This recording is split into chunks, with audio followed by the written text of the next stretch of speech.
wellness tourism. And for this very special panel, we have three special guests joining us. Let me invite them up on stage.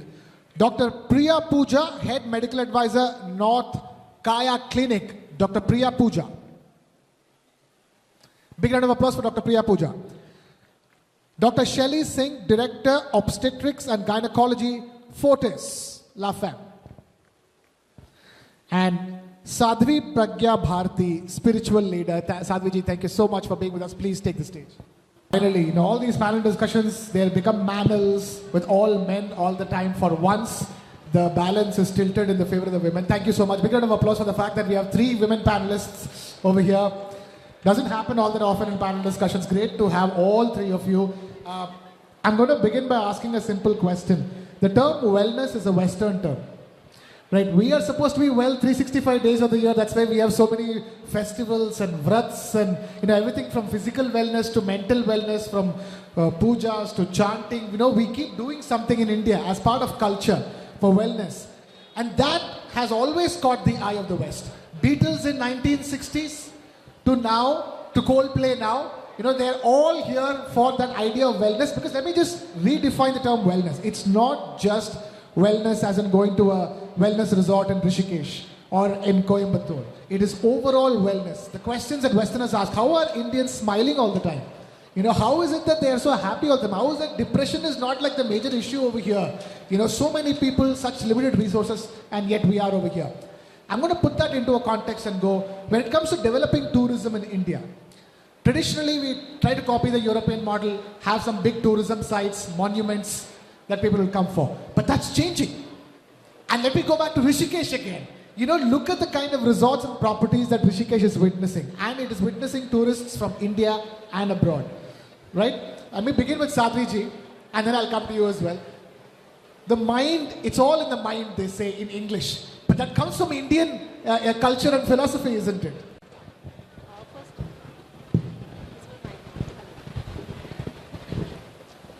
First of all, I would congratulate TV9 Network for taking up this brilliant initiative, like we talk about mental wellness, because this is absolute important to us today. And Krishna, like you spoke really well, and we Indians are happy all the time, We Indians are smiling all the time, and I guess that is the biggest strength that we carry. And talking about, like you said, there are resorts opening, wellness resorts in Rishikesh and everywhere, but mental wellness is above that. If I talk about mental wellness, I'm reminded of a very important Sanskrit verse from Gita. Lord Shri Krishna says in chapter 6, Udre dat manatmanam, natmanam vasadait, atmaiv hayatmano, bandhuratmaiv vripuratmana. What does this mean? It carries very, like humongous importance to us, to Indians. It means that one should elevate oneself on the mental health level. Because as humans, we are comprised of physiological level, psychological level, and spiritual level. And why we Indians are happy all the time? Because we are aware on all the levels. But what happens is, once you go outside, like you said from, which band you said? Yeah, Beatles to Coldplay, yeah, of course. You're absolutely right. They all look towards our country. They all look towards us. Why? Because India has always been an emblem of spirituality. And if I talk about mental wellness today, because this is one such subject which we often tend to overlook. And I'm really happy that we're talking about it, because physical health, we all are very much aware of it. We rush to doctors even at the slightest sign of fever, But when it comes to mental health, we find it as a stigma, which is not right. We do not feel like talking about stress, anxiety, depression, but it is the time. The silence is the cost that we pay, and it is the time that we break it, I would say. And one thing more I would like to add on to it, talking is healing. We must talk about it. We must, we must not think that if we talk about stress, depression, to samne se kya sochenge, oh my God, she or he is leading one of the industries and still in stress. It is normal. We all are human beings at the end of the day, and it is normal to carry stress. But to heal stress is a big deal. To handle stress is a big deal. So I would sum it up by saying that we all must learn to handle stress in a beautiful way. And India, people, they look up to us. They always, Mahakumbh, we're just witnessing, and people all over the world, they are coming. It is the largest human gathering. Yeah, please. I guess you must. Mahakumbh is a global event now. Mahakumbh, either which way, was the largest religious gathering in the world. And now it has gone way beyond religious gathering. It's a gathering of people of all faiths and cultures. I'm going to just keep it on the topic of wellness. And in that sense, talk to us, tourism coming into India. They want to go back with that glow. And that glow is both physical and mental, isn't it? Now, how they come and they cleanse their internals and externals in India. Absolutely. So, India is on the global platform, I do feel. From the time when we were thought of as a developing nation, we are fast on the on the path to becoming almost a developed nation. So, we are doing really well where it comes to tourism. And Sadhvi ji has just spoken about mental health. So let me tell you about the physical aspect of it as well. Yeah. Because medical tourism is a big thing now in India. We have patients who are coming from all across the world, and they come here for all kinds of complex diseases, for all kinds of complex surgeries. And believe me, we are doing them so well, and we are doing them at a fraction of the cost which it would which they would augur if they were in the West. So right from things like, the most complex of surgeries, to even things like plastic surgeries, to things like, even mental wellness resorts, which are doing so well. We have yoga, we have meditation. India is the home to so many different things. And I think with the global platform that we are on, I think everybody now recognizes the strengths of India. Absolutely. Once upon a time, I remember Coimbatore in Tamil Nadu used to get so much of medical tourism, Ayurveda-based tourism for the longest time. And at that point in time, there was no talk of this term called wellness tourism. It was just happening. People discovered whoever knew came down, got their treatment done, and went back with that smile and that glow on their face. From there to now, specific treatments. People from overseas coming to India for specific treatment. People from other parts of India going to a specific part of India for specific medical and wellness treatments. We've come a long way, haven't we?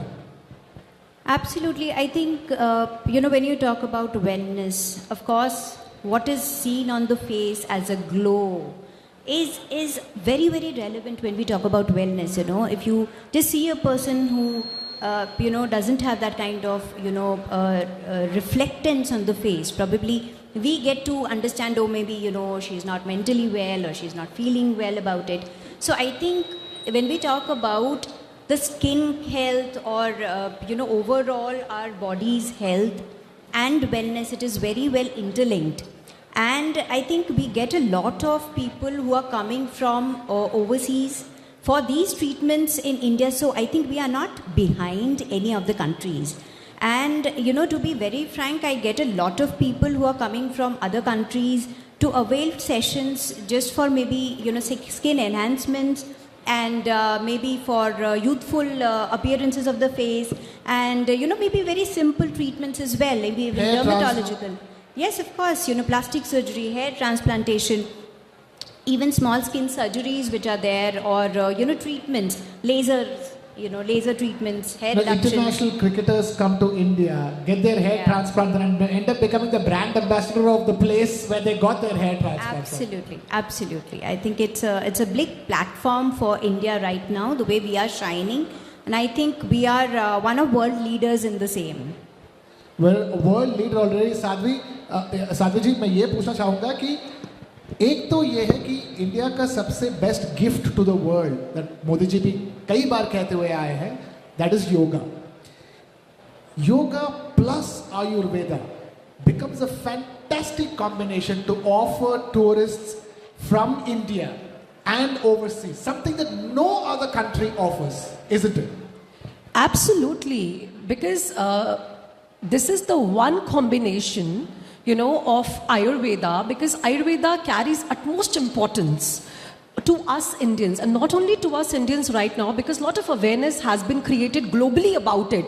ऐसी diseases हैं, which are not treated by allopathy right now, or it takes a lot of time. But Ayurveda provides you solutions with that. Ayurvedic medicines also, the Abhyangam there, the treatments, the bastis. We have a lot of bastis because we work in Ayurveda sector also. So see, if you have a headache, for example, we take a simple tranquilizer, or we go for some other medicine, but Ayurveda, Crocin, yeah. I guess we are just branding Crocin. Okay, paracetamol. Yeah, Dolo. So, but the thing is, like now the Ayurveda provides you with a lot of good Ayurvedic treatments, home remedies, the bastis, the Shiro Basti, the Shiro Dhara, that provides you with mental wellness as well. So, if I talk about the overall holistic wellness of a human being, we are very much, we know how to carry ourselves, we know that today is the conclave, we are going there, what we're going to wear, people we meet, how to dress up, how to walk, how to talk. We don't need anybody to guide us. But now, talking about mental and spiritual factors, I guess still we need to raise awareness. See, of course, India has gone miles beyond.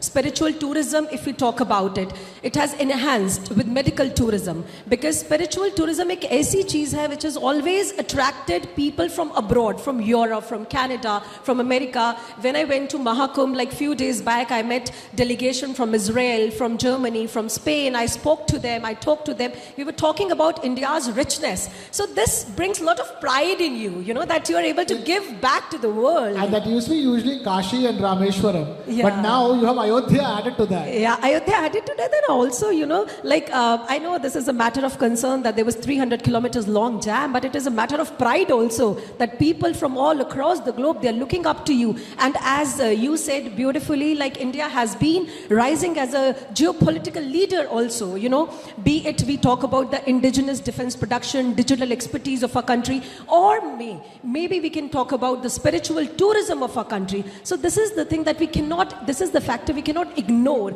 But having said this, I would focus on this, that we as human beings, we must, talk more about mental wellness and spiritual wellness of a human being as well. Because we people are educated, we have a lot of degrees in hands, but as our scriptures say, Chanakya has beautifully said, Vidya dadati vinayam. Knowledge brings a lot of humility, but today knowledge is bringing a lot of ego as well. So being a spiritual leader or being a spiritual mentor, I would urge this to everybody, that wherever you go, just become more humble. No matter how much you grow, humility is the ornament that we must carry. You're talking about Sri Krishna ji. The one line that I always love that tells me there is no need to have fear is Paritranaya sadhunam vinashaya cha dushkritam dharma samsthapanarthaya sambhavami yuge yuge. So there's nothing to worry, because whenever there is injustice, Krishna ji will be here, God will be here to fix that injustice. That sort of leaves us fearless. Adding to how we keep ourselves happy, not having fear is very important to be happy. I want to ask you, this is a big opportunity, huge potential, still, despite all the knowledge and the promotion, still so much remains untapped. But to develop anything, you need an entire ecosystem for it. You need the right infrastructure. You need the right set of skilled, trained people. In that sense, we have miles to catch up on that front, isn't it? Absolutely. So, given the fact that we are doing really well in the medical field, I still feel that, we are not really equipped to handle the number of patients and the population that is there in our country. So we have the, top of the line kind of hospitals, we have top of the line kind of equipments, we have top of the line doctors. Indian doctors are everywhere. So even in your serials and shows, you'll find that, wherever there is an actor, he's an Indian person playing the doctor. So, that was the first made in India. Yes. We kept making doctors in India Yes. and exporting them. Yes. So, that should not be one of the reasons why people should be going from here to other countries. We should have enough number of hospitals. We should have smallest of centers where we are able to cater to the population. And not just that, there will be so many more people who will come in case we promote that. Because, a lot of times it's not being promoted still. So we do need to have people with a holistic kind of a health which is being promoted. So not just the physical, mental, spiritual, emotional, all kinds of health should be promoted. And I think the tourism sector should also take it upon themselves, to have these kind of collaborations like we're having today, whereby we can talk about being partners in something like this. Interesting, isn't it? The tour operators and the travel ecosystem doesn't, traditionally work with doctors. Doesn't work with people like Sadhvi Pragya Ji. Traditionally speaking, it's changing now. A lot has changed now. In that sense, there needs to be more structured approach, isn't it? Itineraries, like a general vacation itinerary, one part of it, when they come to India, can be about wellness. And then they can go see all the monuments and all the other things, isn't it, Dr. Priya Pooja? I think it's very, very important. Whenever we go to places like Goa, we see that so many. It's a spot of people where we get so many international travelers coming there. They are able to kind of observe the way our culture is. The Portuguese influence. They go to churches, but at the same time, if we have wellness centers which can kind of treat them overall, maybe spiritually or overall the health and the body and the mind, maybe some specific treatments as well if they are interested of keeping their skins or hair or bodies to be more up to date and upgraded. I think that's a very well needed thing of the hour, and all the places which are garnering so many people in the tourism sector can have one of these wellness centers, and we can all participate in that the wellness center organization and contribute well. And that's why we have events like the World Travel and Tourism Festival to begin those conversations so that becomes a reality very soon. And the fact that India has so much to offer in terms of mental wellness to the world at a time when the world is really troubled outside of India. They have wars going on all over the world. India can offer that much needed wellness relief. I'm afraid this conversation can go on for another hour for sure, but we have completely run out of time over here. Sadhvi Pragya Ji, Dr. Shelly, Dr. Priya, thank you so much for taking time out to be with us and being part of the Travel and Tourism Festival and sharing your thoughts with us. Thank you so much. Thank you. Thank you. And thank you for watching. Big round of applause for all the ladies on the stage.